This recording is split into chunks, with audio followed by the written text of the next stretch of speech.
Le CD 363 de Monsieur Giraud.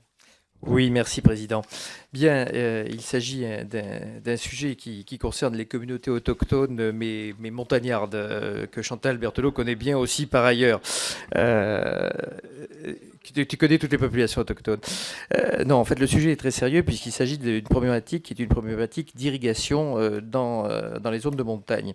Et les cours d'eau de montagne ont des caractéristiques très spécifiques qui font que la loi sur l'eau a des difficultés à s'appliquer sans avoir un assèchement complet de certaines zones irriguées, notamment des zones fruticoles, qui sont d'ailleurs des zones de production souvent biologique. Or, nous avons dans un secteur qui est d'ailleurs chez ma collègue Karine Berger, qui est à ma gauche. Vous voyez que tous les députés des Hautes-Alpes sont là, comme on n'est pas très nombreux, ça fait quand même pas une overdose. Mais nous avons souhaité travailler avec la préfecture de la région Provence-Alpes-Côte d'Azur pour essayer de trouver comment nous pouvions arriver à arrêter un phénomène qui est celui de la limitation de l'augmentation des débits réservés aux droits des ouvrages dans les lits de cours d'eau.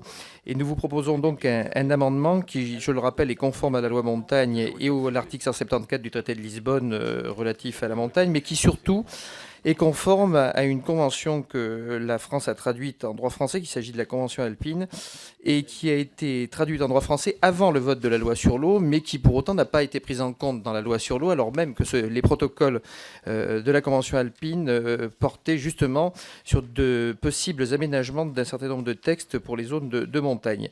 Je crois que c'est un amendement qui est extrêmement important parce qu'à l'heure actuelle, on a entre 5 et 600 emplois dans des très petits départements qui sont menacés par ces problèmes de débit réservé.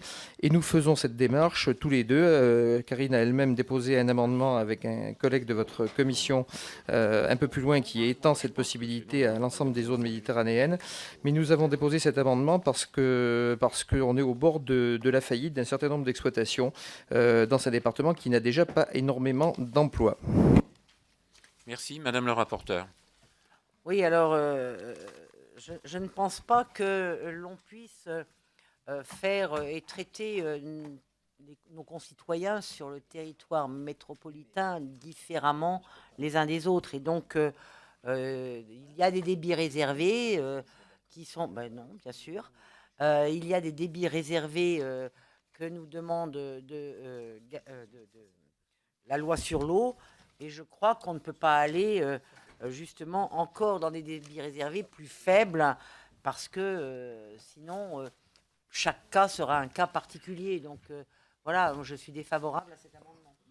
Puis-je préciser que la loi de 85, ainsi que l'article 174 du traité de Lisbonne, demande d'adapter les textes nationaux et européens aux zones de montagne. Je le précise simplement. Donc le droit à la différence est inscrit dans la loi. Alors je sais que pour les Français de l'intérieur, c'est toujours difficile, mais c'est aussi une réalité. La communauté française n'est pas faite que d'endroits qui sont rigoureusement identiques. Madame Berger. Oui, je me permets. Alors, l'amendement que j'ai déposé avec mon collègue Bachelet, numéro 65, arrive plus tard, mais je pense que vraiment, comme c'est le même que celui de M. Giraud, à l'exception que nous avons proposé aussi d'intégrer une souplesse en matière de zones de bassin méditerranéen en plus des zones de montagne, la logique est la suivante. Comme Joël Giraud vient de le rappeler, la loi montagne avait établi le fait qu'en zone de montagne, on est dans des situations qui méritent des dérogations. On a d'autres sujets de ce type-là en ce moment, notamment dans le nord de notre département, qui justifient, parce qu'on est en zone de montagne, d'avoir un traitement différent, notamment en matière d'hôpital. Je n'ouvre pas un dossier sensible chez nous. Donc le sujet n'est pas d'être traité différemment. Il se trouve que nous sommes différents et que par conséquent, la loi nous pouvons avoir dans les lois des traitements différents. En l'occurrence, les débits réservés, tels qu'ils ont été prévus dans la loi de 1985, mentionnent déjà des exceptions. Ils mentionnent deux exceptions. Il y en a une notamment qui est liée au fait que les cours d'eau qui supportent des installations hydroélectriques importantes ne sont pas soumis à la nouvelle règle, à des débits réservés de 1/20, reste au 1/40. Nous observons sur nos territoires, et c'est vrai que c'est plutôt, pour nos collègues du nord des Alpes, c'est plutôt sur la partie sud des Alpes que le problème se pose, puisque en tout cas sur la partie sud des Alpes, au mois de juillet, au mois d'août, on n'est pas en mesure de permettre d'avoir, on va dire, une coexistence entre une agriculture de montagne et les débits réservés tels qu'ils sont prévus. On ne pourra pas maintenir les deux. Voilà, c'est tout simple. Il va falloir faire un choix. Nous choisissons clairement d'essayer de protéger les agriculteurs de montagne, tout en reconnaissant bien évidemment que la biodiversité doit être protégée dans les cours d'eau de notre pays. Et c'est pour ça que nous demandons une attention particulière, une dérogation élargie pour ces zones de montagne particulières, élargie d'ailleurs par les préfets de région, de façon, et de département, de façon à éviter de sacrifier l'un ou l'autre dans les mois qui viennent. Merci. Monsieur Martial Sadier. Oui, merci Monsieur le Président. Pour abonder sur les propos de mes collègues, d'abord, je pense qu'il faut être très clair. On ne peut pas remettre en cause dans cette maison le droit spécifique aux territoires de montagne d'avoir des politiques adaptées et donc des textes de loi qui tiennent compte, le cas échéant, de la spécificité des territoires de montagne. Il y a plusieurs générations d'élus qui se sont battus dans cette maison et il y a plusieurs pays qui se sont battus pour que cette spécificité des îles marines et de la montagne soit inscrite dans le texte du traité européen. Donc c'est un droit que j'ai envie de dire presque inaliénable pour toutes celles et ceux qui représentent les îles et la montagne. Moi je voudrais dire que effectivement sur les têtes de bassin, nous avons un véritable problème, là aussi très spécifique, qui explique la démarche de nos collègues. Moi, je voudrais dire que l'amendement, et je le dis au rapporteur, ne donne pas un caractère obligatoire, puisqu'il est bien écrit dans l'amendement, peuvent fixer. Ça, c'est un élément important. Si l'amendement avait dit doit fixer, à titre personnel, j'aurais été contre. Mais dans la mesure où l'amendement dit peuvent fixer, je pense que ce n'est pas inintéressant d'ouvrir la possibilité. Voilà. Et je rajouterais que nous avons des outils, le SDAGE et les SAGE, qui localement peuvent être des outils qui peuvent décliner le peuvent fixer. Et donc, moi, j'invite, si c'est encore possible, à ce que l'on ne ferme pas complètement la porte et que d'ici à la séance, on puisse peut-être encore plus rajouter peut-être dans le cadre d'un SAGE ou dans le cadre d'un SDAGE et insister sur ce peu fixé pour qu'on laisse la porte ouverte, Monsieur le Président, Madame la rapporteure, à la spécificité des têtes de bassin en zone de montagne. Merci, Madame le rapporteur.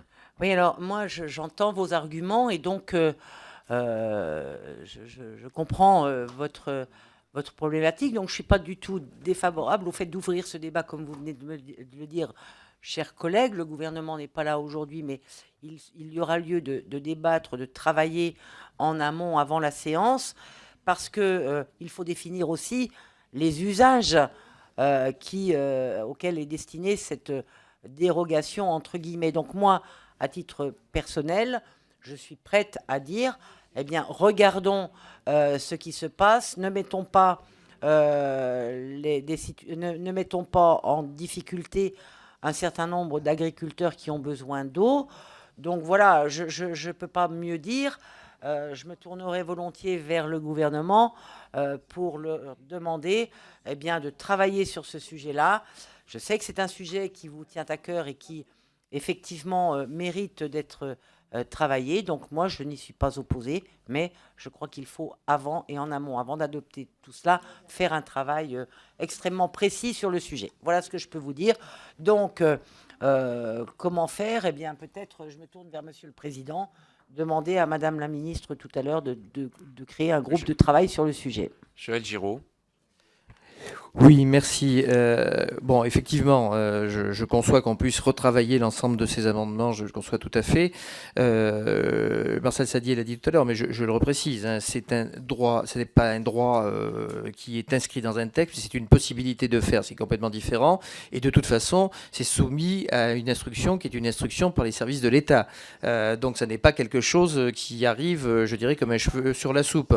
Donc, on est dans un cadre qui est un cadre où les céréales et les préfets de région assureront pour les comptes des préfets de région ces possibles dérogations. Si on est arrivé à déposer les amendements, c'est parce qu'on est arrivé à une situation dramatique qui a provoqué d'ailleurs depuis quelque temps un certain nombre de manifestations dans des zones concernées, tout simplement parce que les gens étaient désespérés. Il suffisait de voir une pomme qui était récoltée dans des zones où il y avait déjà une mise en application de ces débits réservés et une pomme récupérée ailleurs, parce qu'il y avait un ouvrage hydraulique et qu'on avait droit à une dérogation, alors que très franchement, on est sur des zones qui sont rigoureusement comparables, mais quelquefois encore plus dangereuses à l'endroit où il n'y a justement pas d'ouvrage hydraulique.